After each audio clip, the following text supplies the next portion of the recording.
All right. Hello, everyone. Welcome. I'm Itzel. Thank you so much for joining us today. We're so excited to have you all here.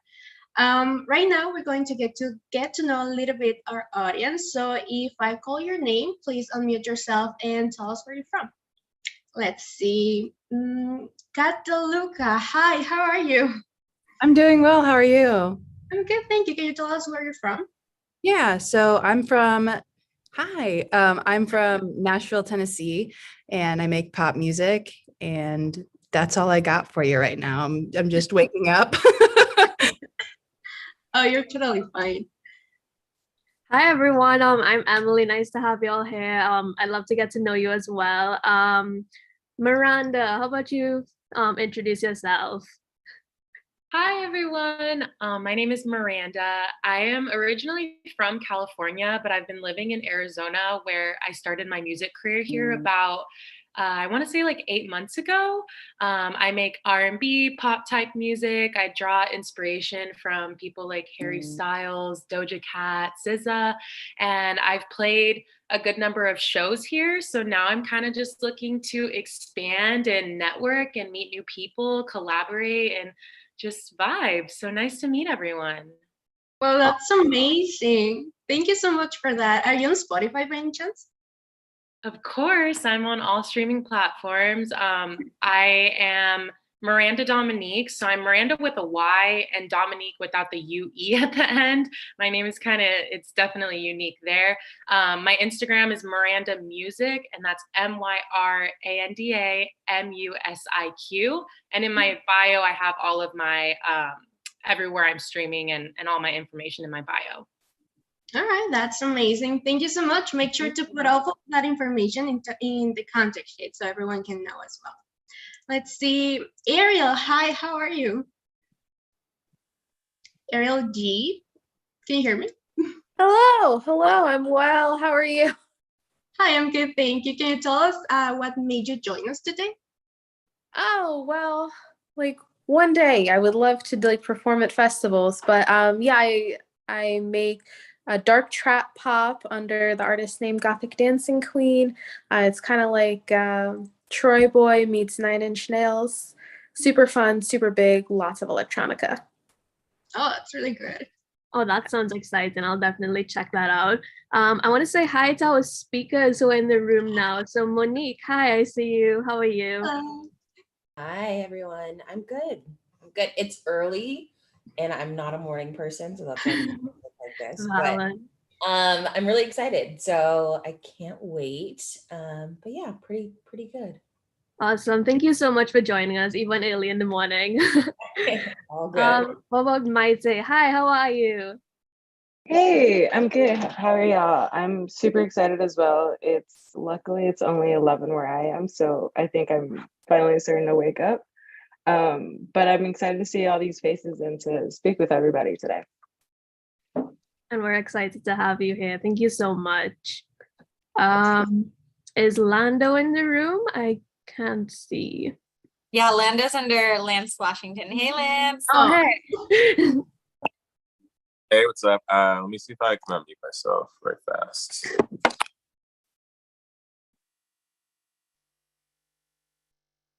Oh, did we lose it? Hey, what's up? There we go. Hello.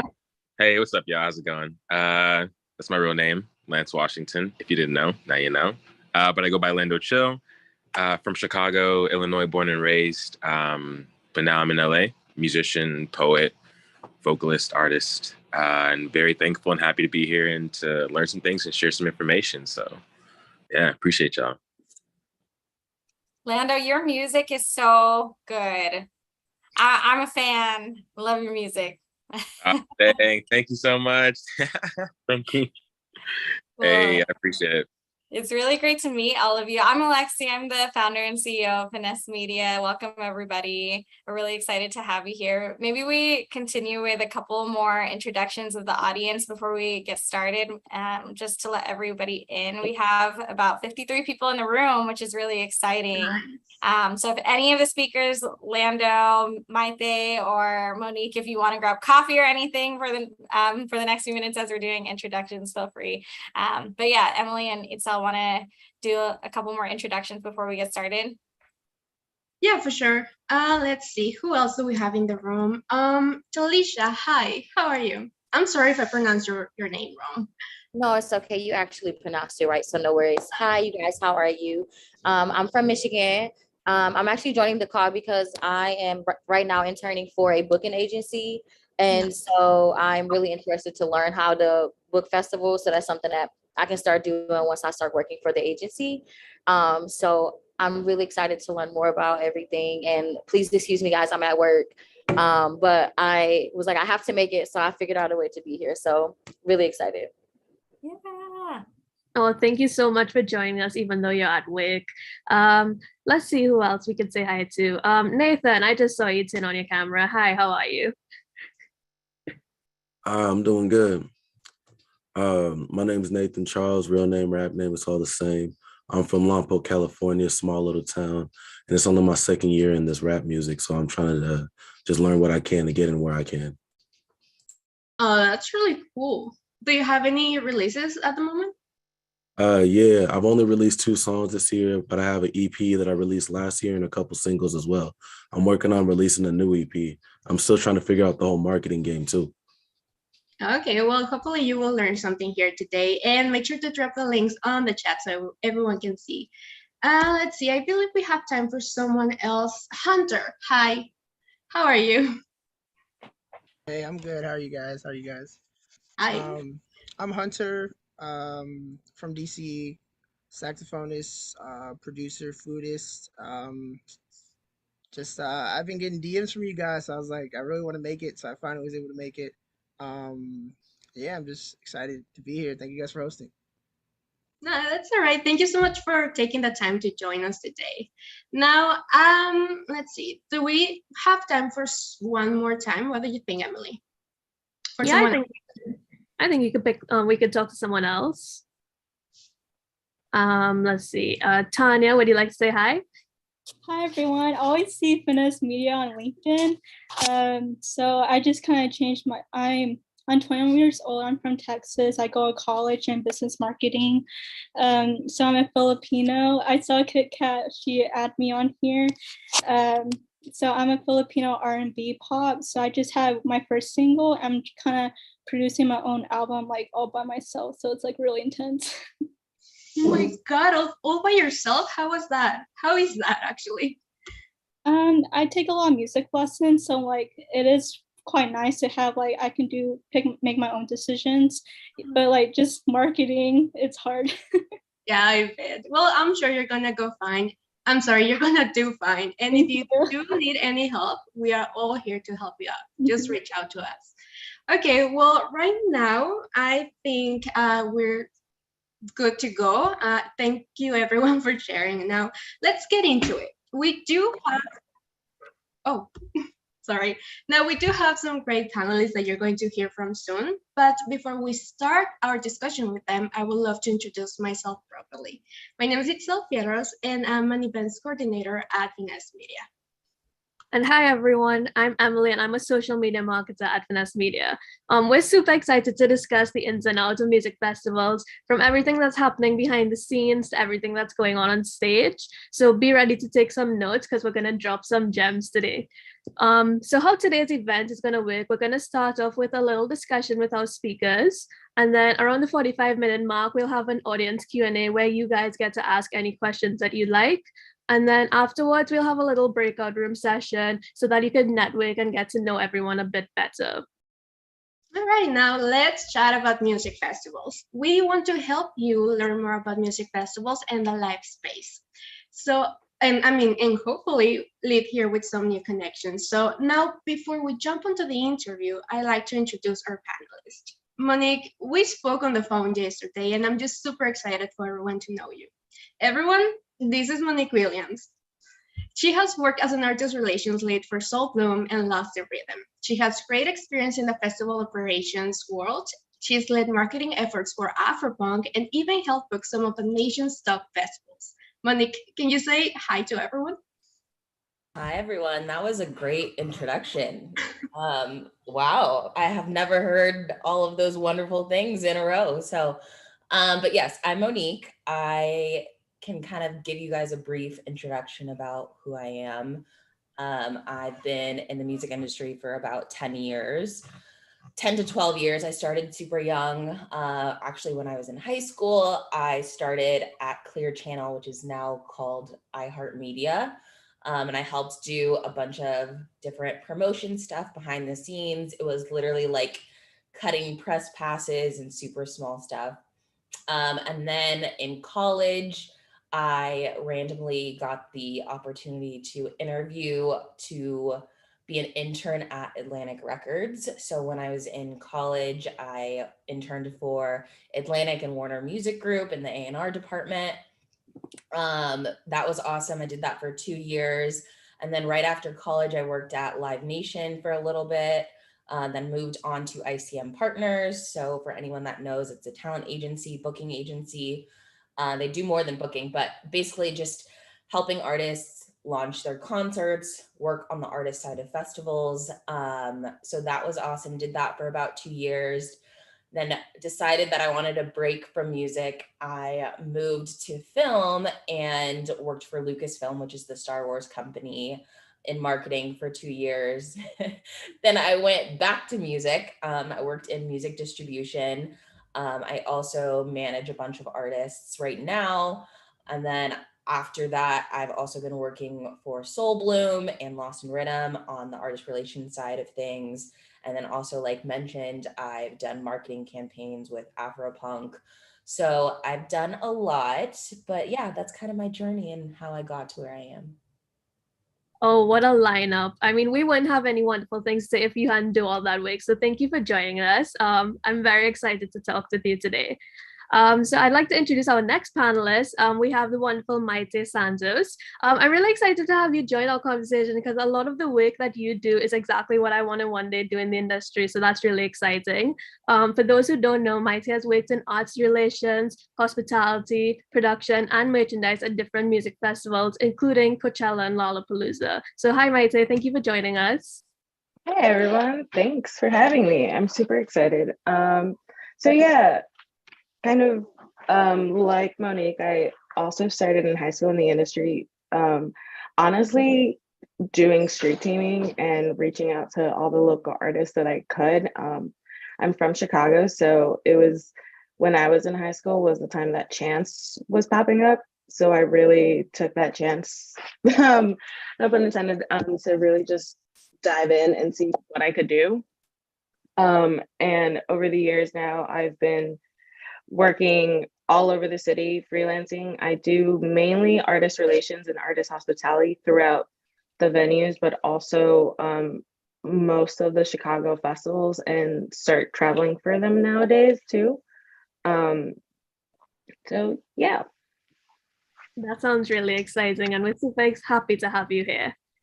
So next we have the talented Lando Chill, who's going to help us bring the artist perspective to this discussion. Lando has performed at a lot of music festivals, including Riot Fest, Norman Music Festival, Night of the Living Fest, and so much more. So hi, Lando. Thank you for joining us.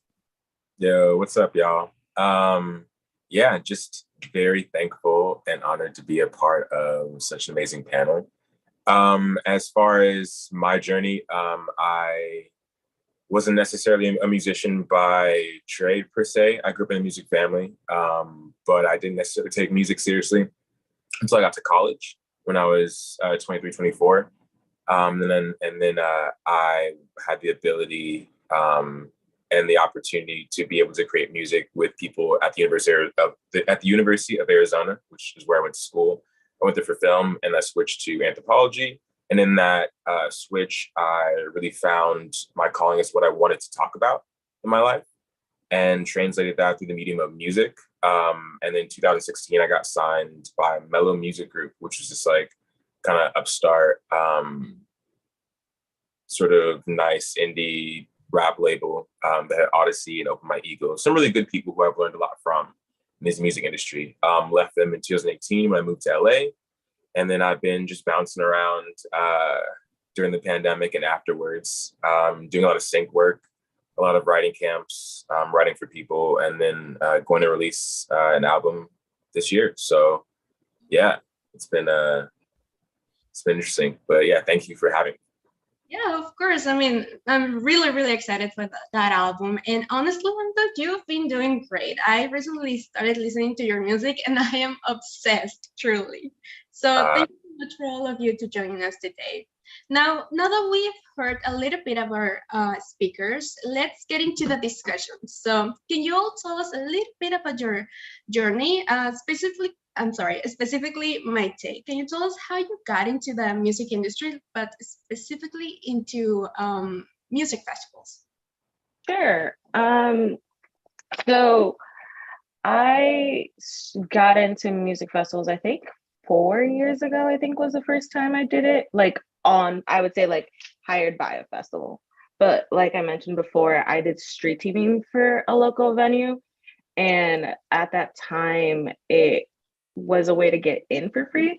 And like everybody, broke college student, couldn't pay my way, couldn't afford like a $300 ticket. So I would street team, which would just be passing out a handful of flyers outside of the festival, which sucks because not everybody wants to take them. But it was like good experience to just kind of be in the zone and be like, oh, I have to do something I don't want to do, but I get to like work for it. I guess I got to go in. And after doing that for a while, I just started networking. I did a bunch of like VIP stuff in college too, and I still do that. But one of my friends was just reaching out and she was like, hey, I need someone to do box office for this small festival. And at the time, the festival owners were like switching or something. So they didn't have their old roster of people that they used to hire. Which for me, luckily, was like a chance to just hop in. And yeah, it was just ticketing, scanning. It's, I think, one of the easier positions to hop into music festival scenes. And from what I remember, honestly, that one was kind of terrible because I had a sprained ankle and it got shut down due to weather. But it was a good opportunity to learn because in just 3 days I learned how to get tickets to people, like process all their information, assign wristbands, customer service, tickets, scanning. And honestly, like just like learning the ins and outs. I'm a very like observant person. So just being there for a few days, I really learned a lot. And from there, I just honestly networked with every person I met. I'm like, hey, I'm Maythe. I do this. Like I was interning at a venue at the time. And a lot of people are like, oh, you look familiar. Like when you're in a room, people will notice. And it's your job to really go up to everybody and really make yourself known if you honestly want to keep moving forward. And from there, yeah, like I said, I started networking. I've started working in the music venue space, which allowed me to meet other people who honestly, the industry is kind of small once you learn who is around you. And from there, one of my mentors at a venue took me on to work that same festival, but going from box office to artist hospitality the next year. And it just kind of progressed. And then I ended up doing many more festivals thanks to that. Oh yeah, that sounds really exciting. And I'm making note of that, just making yourself known. I think that's really important in the music industry, especially. So Monique, would you be willing to tell us a bit about your journey into getting into music festivals as well? Yeah, for sure. So I start out at a talent agency. If anyone knows, it's probably like the hardest job you could ever do. And I did not want to work at a talent agency because I had heard those horror stories, but so many people always said that like once you work at a talent agency, you can literally work anywhere. So I knew that I needed that experience to do anything else in the industry, or at least have the confidence to feel like I could. So I did that. It was, even 10 years later, the hardest job I've ever had. But when I was there, you're talking to promoters all around the country constantly. So when I was there and talking to these promoters for local shows, even if they're small shows, I would talk to them about their goals, what they wanted to do. And the person that ended up founding Soul Blume and Lost didn't have a festival yet, but they would ask questions like, how does it work? How do you send offers? And I would like explain to them how other festival owners had done it or the offers that we would see come in. And because of that, he always kept me in mind. So once I left ICM, he automatically wanted to bring me on the team to help him with his festival. So that's how I got into it. Wow. Honestly, the importance of networking and being kind to everyone. I heard a lot of those stories as well, and I'm not gonna lie, it freaks me out. So I'm really glad that you had a really good experience on that one. And Lando, can you tell us a little bit about your experience as well as an artist? Yeah, I think my first festivals were local festivals. One of my first non-local festivals was this festival that's defunct now. It's called Secret Stages. I believe it was out in Birmingham, Alabama. But I had a library of music I had put out. I had a fledgling EPK, right? And I had people in my corner who had the know-how at that time, and a few emails of people who really enjoyed young up-and-coming artists. And so having a strong EPK, having a library of music somewhat, even if it's on SoundCloud, on Spotify, or whatever streaming services you use, that was in essence my door in. Now you have to have a really good live show. And it depends on like the festival you go to, right?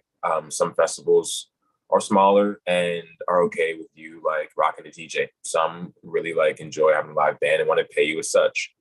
And so honing in on that really allowed me to, I think, expand my opportunities. So that was kind of how I got into the festival circuit, was good music, having a good EPK catalog, and some people with some know-how. So don't be afraid to ask around for email addresses, for contact information, and start local.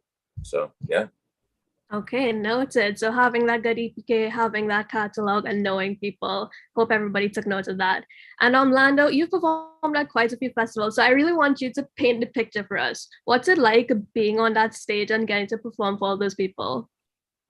Oh man, I've done different levels of festivals. I think the biggest festival I've done to date, that was my favorite, was Riot Fest back in 2018. I'm from Chicago, born and raised.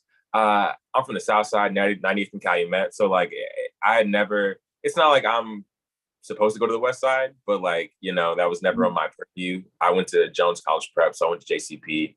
I would just take the red line to go to high school and then come back. Like, that was pretty much it. So it was really fun to come home and to play in front of my friends.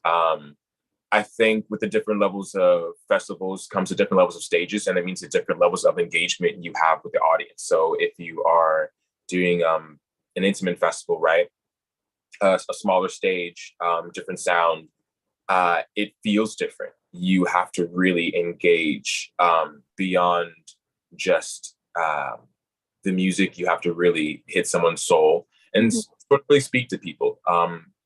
And not on the level in which you are on the stage, but you are on the ground level with them.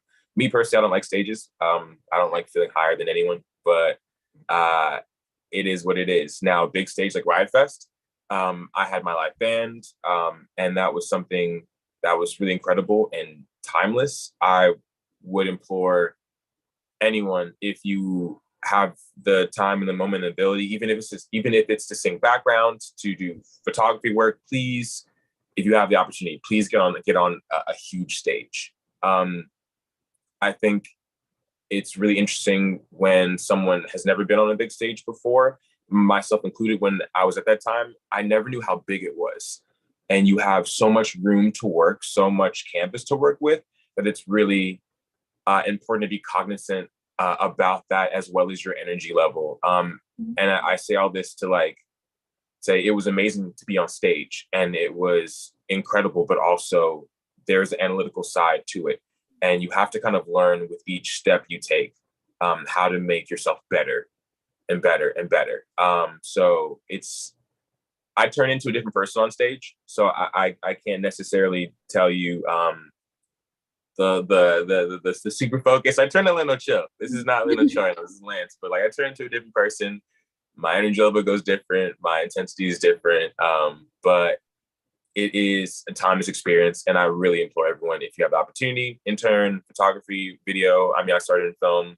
Please, just if you have the ability, just do it. Just go on stage and feel the energy of the crowd, feel the fear, the nervousness, the anticipation, and sit with it, because I think that will fuel who you are and what you want to do later in life, if that's something you're excited about or something you shy away from. So, yeah.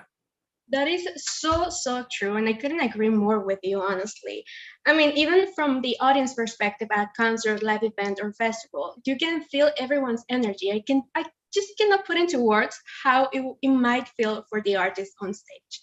And it's really true. You gotta match the energy with your audience and know who you're playing for.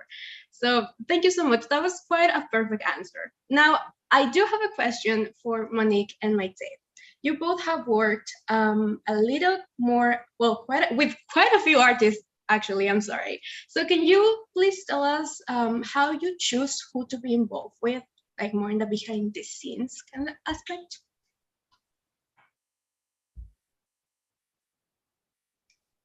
I'll take that. So in terms of festivals, or who I work with in terms of festivals, I really had to make sure it was a team that I wanted to be a part of. It's a lot of work, but it's also a lot of work under a lot of pressure. And you're going to have to make sure that you're level-headed and that you actually enjoy the people you're around, because you spend so much time with them. And then you also spend so much time with them when you're under all of that pressure. It's kind of just like bubbling up. So you have to make sure that your team is filled with positive energy. And if not, they know how to handle each other when, you know, there's that stress. But in addition to that, like I said, I manage a lot of artists too. And I've had artists that I've decided to part ways with. And it really has to do with artists that want to work just as hard as you. And artists that want a partner and not want someone to just do the work for them. At the end of the day, everything is teamwork. And I think a lot of people forget that. So yeah, that's kind of my 2 cents on who I really choose to work with. It's a lot of good attitude, making sure that everyone's equally putting in the effort. And as soon as you feel like it's not a mutually beneficial or healthy relationship, deciding that you would rather part ways and go elsewhere. For sure.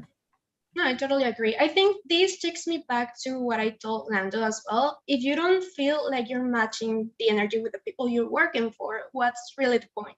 Because if they cannot see your vision, I mean, chances are whatever you guys are working on, it's not going to go at its highest potential. So, Maythe, would you like to add something to Monique's answer? Sure.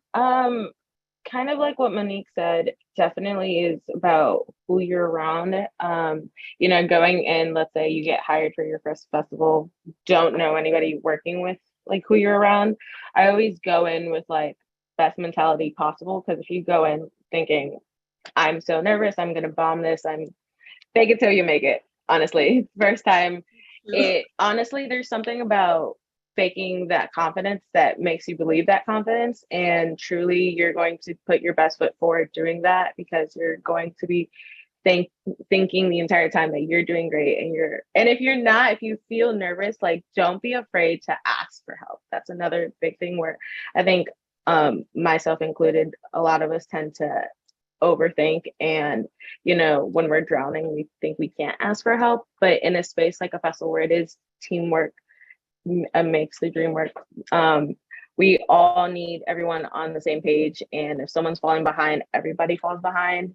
I've been in situations where my higher ups don't know how to handle their job sometimes, and it only makes mine difficult and my others, and it makes for a worse experience than I could have had. And so honestly, having that good team around you, making sure if you see someone that's like, they might need a break, like, to check in on people. I'm like, did you eat today? Did you have water? A lot of things, like long days. I've worked like 6 a.m. to 2 a.m. days, multiple days in a row. And you're just like, sometimes you forget to eat. And it's just like a quick, hey, go take 20 minutes to go have a lunch break. And that makes such a difference. People will honestly remember that every time you work, if you're always taking care of the people around you. And that'll just make for your experience to be better for yourself too, because you don't want to work with someone that's cranky all day.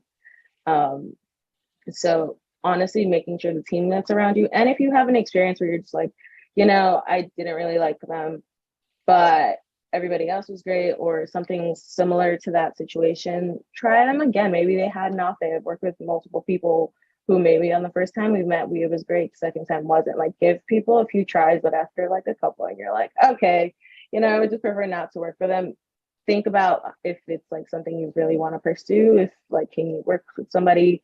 You can have your differences, but obviously always be professional about certain things in the workplace. And then when it comes to like artists or like teams, venues, and stuff like that, it truly is a relationship where if I feel comfortable, I've definitely also had to be like, hey, we're not on the same page. We want to work as hard, but we sometimes also don't clash together. We're not in the right mindset. Like, we're not doing so well. And it's always good to leave on a good note and be like, hey, I really like you, and I think we could work together in the future or something, but maybe right now is not our time. I could give you some pointers or something like that, where at least for me, it helps me to still have that connection and not burn bridges, but get out of the situation a little easier, I guess. Yeah, no, that definitely makes sense. And I think music festivals, because they're such a grand and big event to put on, I think having that good connection with the people you're working with, it seems very, very important. I can definitely tell that. Yeah, so I'd like to kind of dive a bit deeper into that kind of behind the scenes aspect of music festivals. So I know you guys kind of touched on this before, but is there any like advice you would give to all of us in the audience who probably want to work behind the scenes in the music festival? Can you tell us a bit about how you got yourself in the door for those kind of opportunities? Anyone could start, maybe Maythe. Sure. Like I mentioned in my first experience, it was a friend that had previously worked festivals. Like, I remember always seeing her post like Lollapalooza time. She'd always post her picture in her shirt, or she would just always talk about it. Honestly, if you don't know where to go, LinkedIn is a great one for sure. Instagram too. Kind of, I always do my research of who's in the room type thing. Like, if you're in an event, I was always be like, oh, this is this person. Even though they would not know who I was, I always knew. But I really also looked at people who I became friends with, and talking to them about their experiences of like, hey, how did you get into this festival? Because once you know one person, I think it kind of trickles down, and then they can be like, oh, if you like, just be like, hey, I'm available. Like, if you know anyone that's hiring.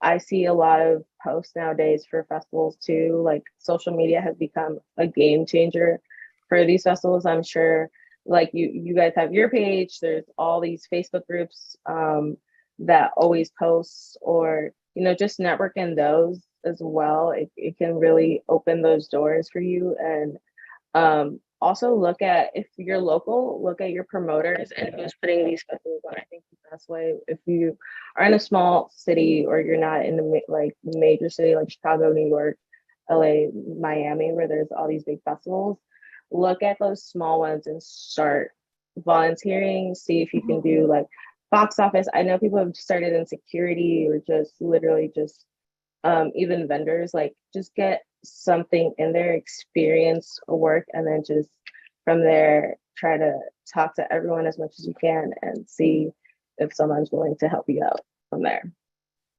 That was a really, really good answer, Maythe. Thank you so much. Now, Lando, on the artist perspective kind of side, how do you pitch yourself? Like, do you just literally jump onto stage to present yourself? Do you have a date?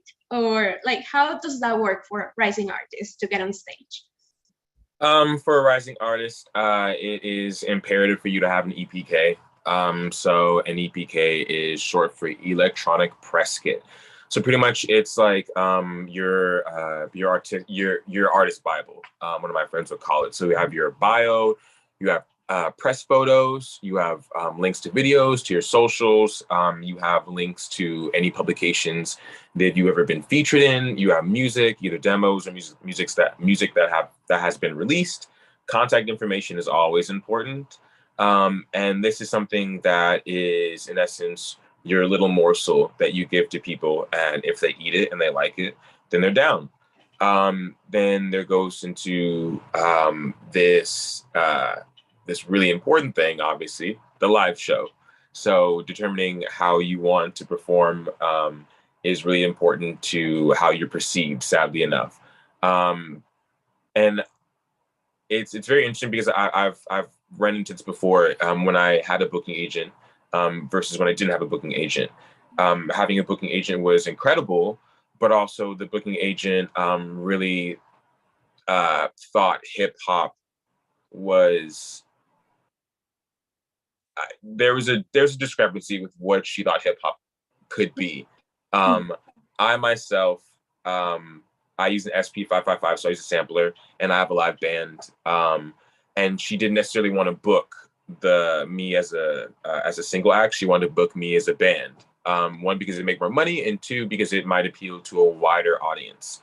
And you can take that as you will. So just know that how you present yourself, especially to these festivals, can change your opportunity base. I don't think you should change who you are to fit into a box, but just know that this is a business.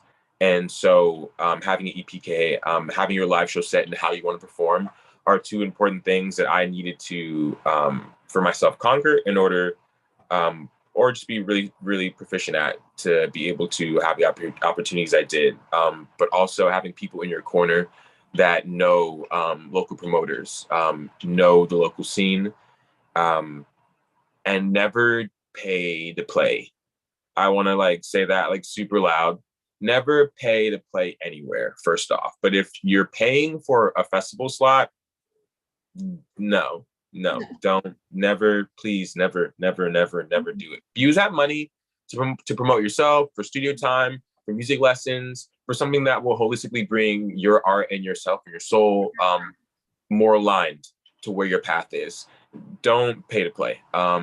And so I guess dovetailing though the question, a good how to get on a festival, EPK, a great live show, never pay to play, know your local scene, so the research, as far as everyone has said, and then just be a great person. Follow people on Instagram, DM them, shoot your shot, but be respectful.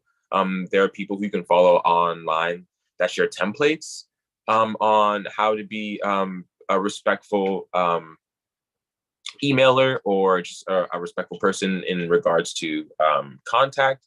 So just do your research, and if you guys have questions, we're all here. So. Oh, that's really sweet. I'm really glad to hear that. And I mean, I hope everyone is taking notes, because I'm about to ask a question, and I really think you should pay very much attention to this. I want to add to that if I can. Of course, yeah. So kind of like what Lando was saying, it is a business, and you have to think of it in terms of what the promoter wants to achieve. So what I would say is promoters who throw festivals also throw local shows, and they are booking artists to sell tickets. They want to sell these hundreds of thousands of tens of thousands of tickets. So in order to be attractive to them, you need to build your hard ticket history. What that means is you need to be able to sell tickets. So if you do not sell tickets on your own, you're not going to be able to book these festivals, because you can't even sell out a local venue. And in order to be able to sell out your local venue where the festival is, you need to start playing shows. If you're not at a place where you can sell 10, 20, 50 tickets, then start opening up for local acts. Find your local venues, like Maythe was saying, see what acts are playing, see if they have any opening slots, and start building your fan base that way. If you could sell 10 tickets, next time sell 50. If you could sell 50, next time sell 100. By the time you're selling 100 tickets, you are very close to selling out the smallest venue in your city. So once you're selling out that smallest venue in your city, you'll then be able to play the local festivals, because at least you can sell 100 to 200 tickets. So it's all about building your hard ticket history. And then when you have those facts in front of you, you'll then be able to give your EPK and say like, hey, I can sell XYZ amount of tickets. I would be a great addition for your festival. If they need to push over and just sell out, they need 100, 200 more tickets to sell. You're a great addition because you've already proved that you could sell and bring that amount of people. So that was a really great tip. Thank you so much, Monique. So I hope everybody heard that. Build your hard ticket history, build your show history, start doing more shows, and prove that you could sell tickets so that you could pitch yourself to these festival promoters and show that you could sell them tickets as well. I wrote that down in my head. Okay, so Monique, I'd actually like to direct this next question towards you. So you work in artist relations, so you have to cultivate a lot of relationships with artists and their teams to make sure everything goes kind of smoothly. So could you tell us how you create and cultivate those relationships and connections? A lot of it started from working at the talent agency. You have to talk to your artist teams constantly. But it's also just being a personable person, knowing how to help them, and if you can't help them, listening to them. I think that goes a super long way. So yeah, I've had to build and cultivate those relationships, but my last festival I just did was Blume. I had 22 artists a day, which is like, for anyone who knows the artist relations, it's insane. So one, having a team that you trust and being able to kind of connect your team and help them navigate those relationships like you would, and have them be an extension of you is super important. You're not going to be able to talk to anyone at that level. 22 artists a day, you have so many teams, so many people wanting your attention and your energy. So it's knowing not who's the priority, because priority to me means like, who is going on stage right now? Who do I need to help right this minute so that the show goes on without a hitch? You could be the headliner for tomorrow, but to be honest, I don't care about that right now, because I'm worried about the person who needs to go on stage right now and making sure that they got into the festival and that they're taken care of and that they have everything they need, so that the audience doesn't think that anything's going wrong, even if it's on fire backstage. So cultivating those relationships is really just a lot of the relationships I didn't have before I started working in this specific artist relations job. You get connected to them when you take the job and when you get the contacts to kind of help them through the process. But it's really just about listening to them, understanding their needs, giving them the information that they would need to succeed. So hopefully that answered the question. Oh, it really did. I think it did more than just answer it. You gave so many gems, and I really hope everyone is taking notes, because right now we're going to ask if you guys have some advice for new rising artists, because here at Finessed Media, we have a lot of rising professionals and artists as well. So do you have any specific advice that has helped you through your journey to get into those doorsteps, like into the live events and music festivals? Monique, can you answer this one? Oh, me. Okay. I think a lot of people say networking. When I first started, I hated networking, literally bane of my existence. If you told me to network, I would just not do it. If you told me to go to a networking event, I would literally say I would do anything else besides go to that. I don't like to do it. Even to this day, I'm not good at small talk. I don't like to have inauthentic conversations. And 10 to 12 years later in the industry, I'll tell you, you do not have to push yourself super hard to network. If you are just an authentic person, if you can go to an event and not talk to anyone, but like one person, that's still a win in my book. If you start a new job, and I'm very reserved when I first meet people, and then I'll finally open up. But if you're just in the door, that's enough, because you'll meet that one person, and that one person will connect you to another one person.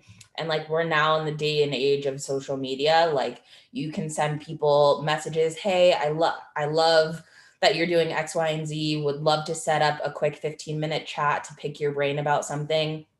I've done that for people. Sometimes it doesn't work. Some people, you have to pay them for their time, but for other people, it did work. And that's how I got my first temp job at Live Nation, because I asked for a 15-minute quick chat and I wrote all of my questions down and literally took 15 minutes to ask this person my questions and made sure I wasn't wasting their time. So you don't always have to network. You can kind of maneuver around it. But also the biggest thing that I think has helped me is saying out loud what I want to do. I was also always really nervous and insecure about wanting to work in the music industry. And the first time I ever said, I want to work at a label, I want to be a music exec, the person that I said it to had a connection that got me my Atlantic Records interview to be an intern. The first time I mentioned it and said it out loud. So it's like the power of your voice and just saying what you want to do or saying who you are. I am Monique. I'm an aspiring artist. The moment you say it, you're going to help yourself manifest it and you're going to bring opportunities to yourself. So don't be afraid to say it out loud, because as soon as you break down that wall and you accept, like, this is who I am, this is what I want to do. I'm a huge proponent in the universe isn't going to put the idea in your mind if it's not meant for you. So just believe that it is yours and that you are worthy of it, and it will be yours. So. Oh, I absolutely love your answer. I mean, I'm a huge fan of speaking out loud and manifestation. I feel that on my soul, and I can see a lot of the people in here did too on the chat. So, Maythe, do you have anything to add to that? So I'm like, I don't know what to say after following that. That was so good, because honestly, like you said, speak it into existence, it'll happen. But yeah, I really want to say, push what you said about opening up and playing where you can too. If you're an artist looking to grow, really try. And not only marketing sucks and networking kind of sucks to a certain degree. Like when I first started, I also hated it. And I also know a bunch of artists that come up to me and will be like, here's my mixtape. And I'm like, find a way to present yourself in a way that is authentic, truly, because I working with artists on a local aspect, especially at venues where, I think the smallest venue cap that I work at is like usually around 200, but I have people playing for the first time ever, like their first ever tour. And they're always so nervous. And I kind of always want to know how they started. I really like seeing little artists grow. It's one of my favorite like little things as someone who works in artist relations and hospitality. Truly be yourself.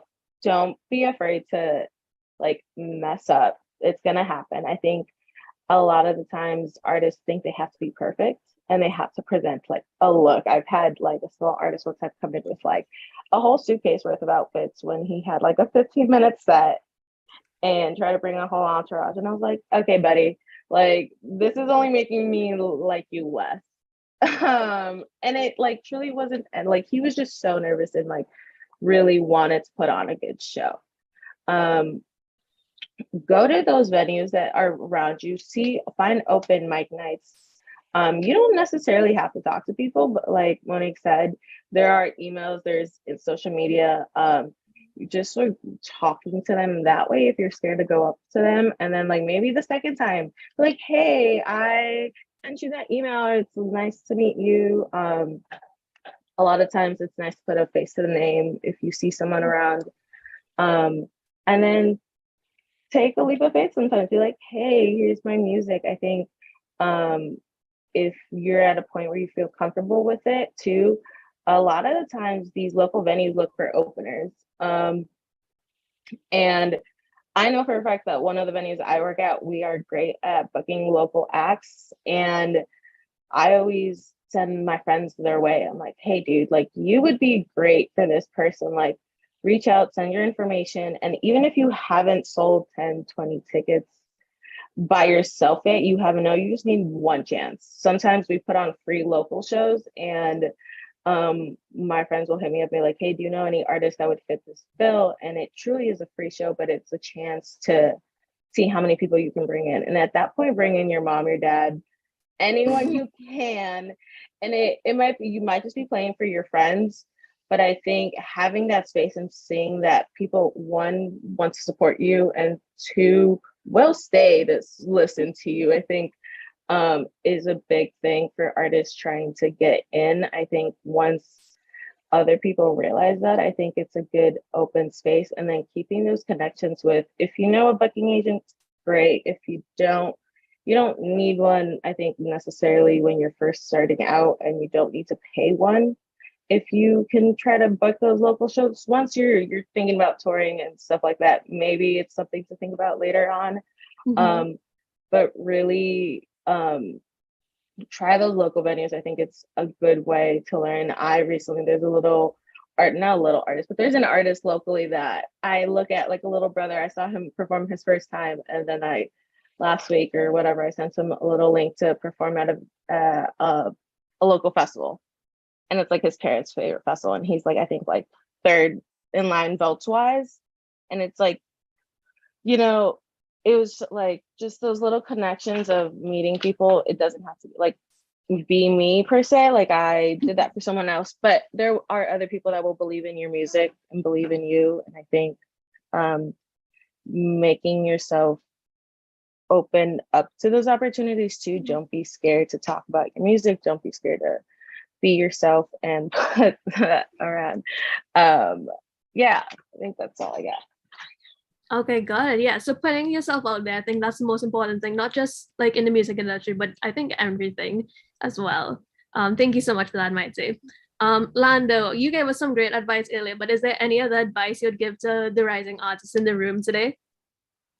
I would say, I'll just be the devil's advocate here, and as a person who likes to be seen, or who likes to I like to network, but I'm an Aquarius, and a Scorpio moon, so I have really intense conversations. So like we ain't talking small talk, maybe talking about like politics or some shit we're gonna argue about, or we're not gonna talk at all. But as a person who likes to network to a certain extent and likes to be seen, take those opportunities. I think someone said an open mic. If there's an open jam session, if there's like a funk night, if there's a blues night, if there's like a poetry night, if there's a night where you have the chance not only to like take in other people's art and be inspired, but also have the chance to get up on stage, do it. And every night might not be your night. I know sometimes the ego can get in the way, right? And you want to be able to get on a stage every night and be seen every night. But a lot of nights, it is just being able to sit back and be inspired and to give space, especially if you're a white man, if you're a man in general, but if you're a white man, or if you take up space usually in your life, depending on whoever you are, queer, not queer, it doesn't matter. Being able to give space and to step back, but also then to take those opportunities when they come and be respectful when it happens, I think is the best course of action for anyone who's a rising artist who wants to surround themselves with amazing people and create amazing music and do amazing things. So, yeah. Wow, amazing. Thank you all so much for this great advice. Now we are going to head into the Q&A section. Alexia, I don't know if you want to help me out with that so everyone can share their questions and the panelists can answer. Yeah. Hi again, everybody. I'm Alexia. I'm the founder and CEO of Finessed Media for those who are new joining us. So I'm going to go ahead and open the floor up to some folks to ask some questions. I know we've talked a lot about different topics within this last, I'd say 35, 40 minutes or so. So I'd be curious to know from the audience what you all want to ask questions about. If you could drop them in the chat. We're going to do it a little bit differently because I know we're learning about things from the music industry professional side and the artist side this time around. So if you all could drop your questions in the chat, then I can kind of screen through and see which ones would be relevant. Also, I see some of you have to leave. Bye, Sultan. So Monique, Lando, and Maythe, also this conversation has been really awesome. And the reason why we invited, so for everybody in the audience to know, the reason why we invited Monique, Lance, and Maythe on our call is because even though they come from different parts of the industry, they all are going to be able to provide obviously great advice for different perspectives. So essentially drop your questions in the chat and let's see what we got. So first things first, I see Helena said, well, when you start out gigging and building a show, do you usually start out by performing set lists of songs by other artists? Oh, that's a really great question. So Lance, I think this question is more so directed to you, unless Monique and Maythe, you both have some live experiences in your background that we don't know about. So Lance, maybe you can start us off here. Yeah, I'll start off. I will not lie and say my first how I got over stage fright was karaoke. And so I'm not saying that that's everybody's avenue, but as far as like, I was a theater kid, so like being on stage wasn't necessarily like scary, but it was the act of like singing, right? I used to stutter a lot when I was younger, and so singing got me out of stuttering, but that was a safe space. And so why am I sharing a safe space of being vulnerable for everyone to see? But then you understand that music is a medium for love, it's for light. And so it's like food is, right? Or dance or anything that's artistic. If you have the ability to share it, why not share it? Me personally, I would never start my, me personally, I'm not a cover artist. If you are a cover artist, I think that's incredible and it's really talented. You're equally as talented. I don't think there's any talent but that's different. Or me myself, I can't sing anybody else's words for more than like a minute on stage. So if you have the ability to start as a cover artist, you have a band, maybe you're doing like Grateful Dead or like Amy Winehouse or like Usher, do it. If that gets you gigs, if that gets you the ability to be on stage and the ability to like make music, please do it. But know that if you have your personal goals as far as being an artist separate from being a cover artist, know that you're gonna have to separate the two. Know that maybe your cover artist side is going to supplement your personal music side, but just know they have to be separate. And know that you are playing someone else's music. So I don't know. I like to be original. I'm an Aquarius. I keep saying that, but like, I just can't do it. Lance is like, I'm an Aquarius. I'm going to tell you all about myself today. Yeah, buddy. Double Aquarius too. But anyway, yeah, I mean, anything to be able to get you on stage, to be able to get you comfortable and to get you some money, some experience, do it. Me personally, I wouldn't do it, but I'm not good at covering other people's songs. So, you know. Yeah, that's a great point. I love that. Cool. I'm going to jump down to the music industry professional side of things. So let's see. I saw something for Maythe, which I also think that Monique, you'd probably be able to answer. So 1 second, let me just find it because we got a lot of questions. So Maya, if you want to unmute yourself and ask your question, go for it. And let's direct it to Maythe and Monique because I think both of them would be able to answer this one. Maya, if you're still here. No? Okay. I'm here. Sorry. Hey, Maya. Hi. My question was, sorry if I pronounce your name wrong. Was it? I'm trying to find it. Maythe? Maythe. Yes. I know you said you found jobs specifically, I think on LinkedIn. I was just wondering what you would search specifically to find them. So LinkedIn, I think, is a good way to find like beginner jobs. I think sometimes in the industry, some of these things, LinkedIn was a good way for me to find out who puts on a lot of these companies for festivals. I think LinkedIn was more of a research tool for me, honestly, in the beginning. I'm still trying to like start to use it a little bit more because I know how powerful it can be and how much it's being used nowadays. But I remember I was an intern at Bonnaroo a couple years back before the pandemic, and I just remember that Superfly was the promoter for it, I think at that time, before it's now Live Nation. But at that time, I remember digging on Superfly's LinkedIn, being like, who works for them? What kind of jobs do they have opening? And I really looked at like positions that were not necessarily in my area, but just seeing what was out there. I think kind of gave me an idea of what they were looking for and what maybe I needed to do to get to that spot. I think I was saying there's jobs on LinkedIn, but a big one for festivals, I think that's helped me out and it's a little more attainable, are those like social media, Facebook groups, and like other social media pages like the Digilog that posts a bunch of jobs all the time. And there's a couple other ones that I see sometimes out there that I think really has helped me just see what's out there. I haven't always used those, but like Facebook, I think has so many groups nowadays that there's always something out there, even if you think there's not. There's always one or two positions per city that I see at least a month. Okay. Thank you. Thank you. Awesome. Thanks, Maya. Yeah, Monique. So the festivals that I work for are owned by an independent promoter.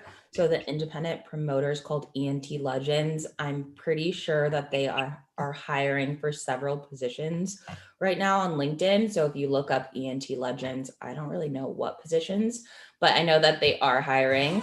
And I think Maythe said this earlier, but I'll say it again. A lot of these festivals are looking for volunteers constantly. So we just announced Lost in Riddim. So if you're in the Bay Area and you want to get into festivals, we're always looking for volunteers. Myself specifically, I take a bunch of the volunteers that are sent to me from our volunteer coordinator, and I'll hire about 10 of them to kind of help me backstage, not during the performances, but before and after, kind of, reset backstage. So before, I didn't like doing that because I always get nervous about having people who may not have experience backstage, but I've met a lot of great people who I've then hired next year. So you start as a volunteer just to get your foot in the door, you kick ass, and I really find you helpful and I'm able to rely on you in a small capacity, then I will definitely bring you on in a paid, more official capacity for future events. Thank you, guys. Awesome. That's a great question, Maya. I think a lot of folks were asking questions about how to get started in artist relations, how to get started and involved with music festivals. So thank you for that. Cool. So I'm going to take maybe one more question before we jump into breakout rooms. But I think what a lot of people in general are asking, it seems like some people are asking about how to get into music festivals and what positions do you recommend with. Oh, well, that's a little bit more personal. Leonie, I think you asked a more personal question about having a background in customer service. But I think we can probably utilize or save that for the breakout rooms. But I think a lot of people in general, it seems like, are asking questions about how do I get started? Like, where do I get started in terms of whether I'm an artist trying to get onto a music festival, or how do I get involved with working a music festival? I think I saw another question also about how to start their own festival. Actually, Diana, that's a really great question too. Raise your hands if you want to learn about how to get into music or how to start your own festival or host your own event. Anyone? Oh, cool. Okay. Yeah, maybe that's a good one for us to answer. So Lance, I think you've put on some of your own festivals or your own music events, live events yourself, right? So you could probably answer this too. Yeah, I mean, I haven't put on a fest. I've been a part of the fledgling, the creation of a fest. It's called the Tucson Hip Hop Festival. But I mean, I know Maythe and Monique will be able to speak more eloquently on it. But I can add my 2 cents after they're done. Yeah, cool. Okay, so Monique, I see you're ready to speak. Let's go. I will say, so 2019, I actually through Soul Bloom. So I moved outside of artist relations and I was the director of operations for the whole festival. I will never do it again, but it's a huge undertaking. And I think people don't realize how difficult it is. Outside, when you throw those big festivals, it's not just like throwing something in a venue and having one space. You have to like work with the city and get permits and clear fire and police, and like you just have to really know what you're doing and the undertaking. So if you don't know how to do it, I would surround yourself with a team who has a lot of experience, especially working with the city you're in. If it's a big city, it's even harder. Insurance is a huge thing. You have to make sure that you have enough security per capita. You have to make sure you have enough bathrooms per capita. So it's a huge undertaking. I would start as small as possible, do venues type stuff. If you want to do something like a block party, you're just going to have to know that you're still going to have to go through the whole city closing streets type of situation, which just adds a lot more stress. So I don't think that I encouraged anyone to do that, but I just wanted like realistic perspective. There's a lot that goes into it and you have to know your budget. I would just surround yourself with people who have at least thrown shows at major venues, and then maybe people who have thrown block party type stuff, and kind of combine forces with them to actually have a festival. Yeah, that's a really great point. Maythe, maybe you can jump in here.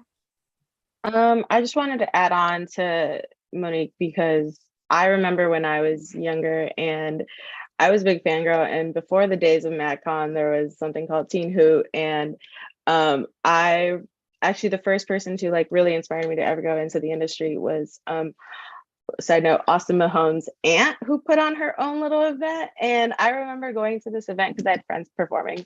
But I just remember she was the first woman I ever saw working in the industry and being the face of it. So for me, that was like super inspiring. And I remember asking her, and I was like, how do you put this on? And she was like, she also was like, it's a lot of work.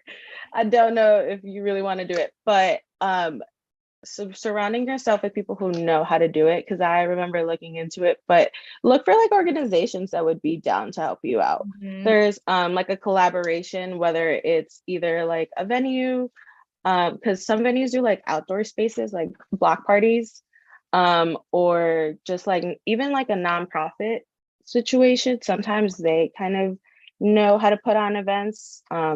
I know somebody who works for Lululemon and puts on tons of events around the city, and it's a lot of work. There's things you would never think about, like insurance, bathrooms, but they're like what to do if there's an evacuation, something like that, where you really need professionals in your mind around you to help you with that. So I think starting off with, hey, let's put on a show, just a show, like start small for sure. Look at your small venues, where, or maybe even like a bar type night event, where you can be like, let's do something, like you could use Eventbrite to bring people in, like find a food or someone to do like music or vendors, something small, and then move your way up around that. Like see what you can accomplish, what went well, what didn't go well, and what you need to add. Maybe you need to bring in someone to help you out with those things, or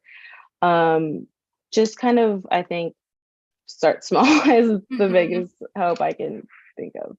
Yeah, that's a really great point. So basically what I'm hearing, and I think what everyone will benefit from this, or how everyone will benefit from this, is just think about Travis Scott's experience.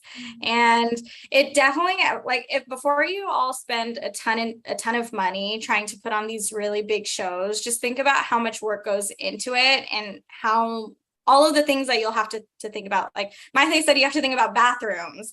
You also probably have to, you're going to have to think about folks with disabilities. You're going to have to think about security. You'll have to think about how are the artists getting to the venue. If you book 10 different artists that are all across the world and you love them, how are they going to get to the venue? Because you might not be paying for it, but if you're not paying for it, do you know that they have the budget for them to get to the venue? So just think about all of those things and what Maythe and Monique were saying about starting small, that's some really great advice.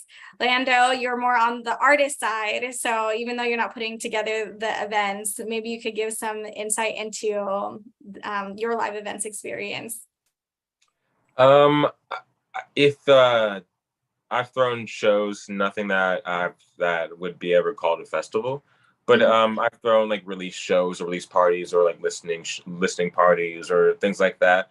I love to start small. I love what Monique was saying about the procedural side of getting permits. Vendors, sponsors are important, but when you start small, me personally, I did like a house show.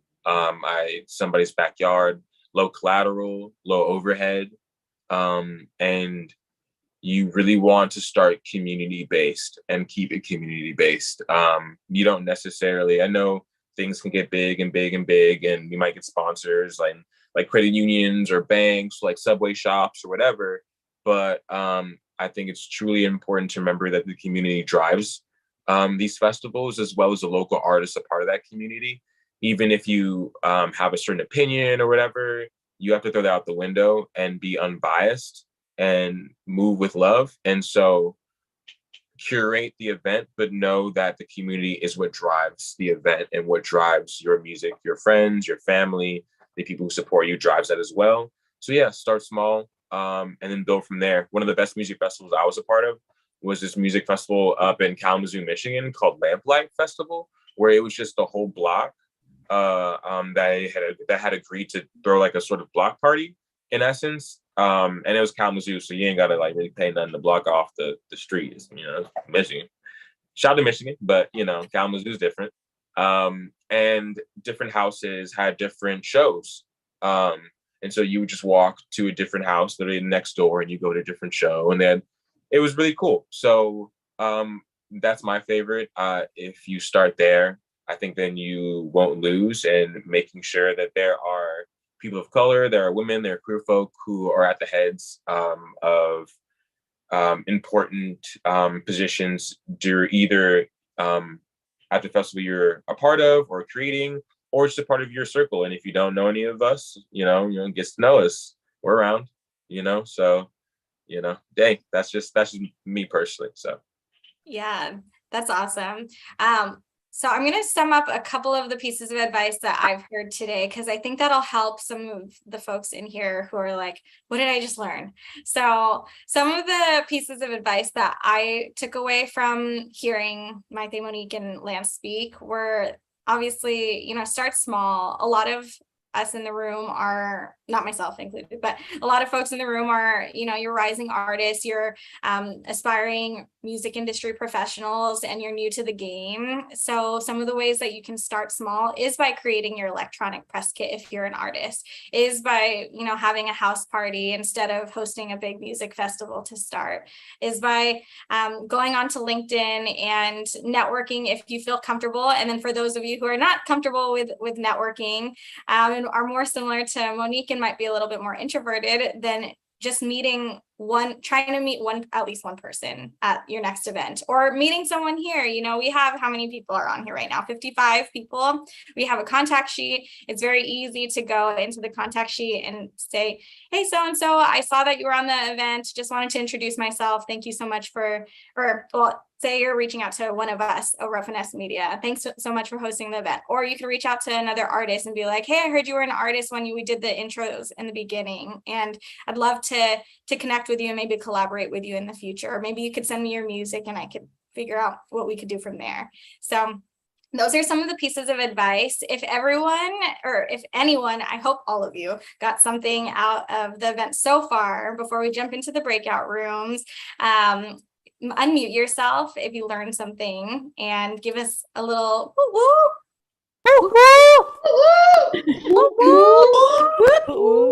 This is the favorite part of our events. I always want to record this. One day I'm going to record all of our and I'm going to make it into Finessed Media jingle. This is awesome.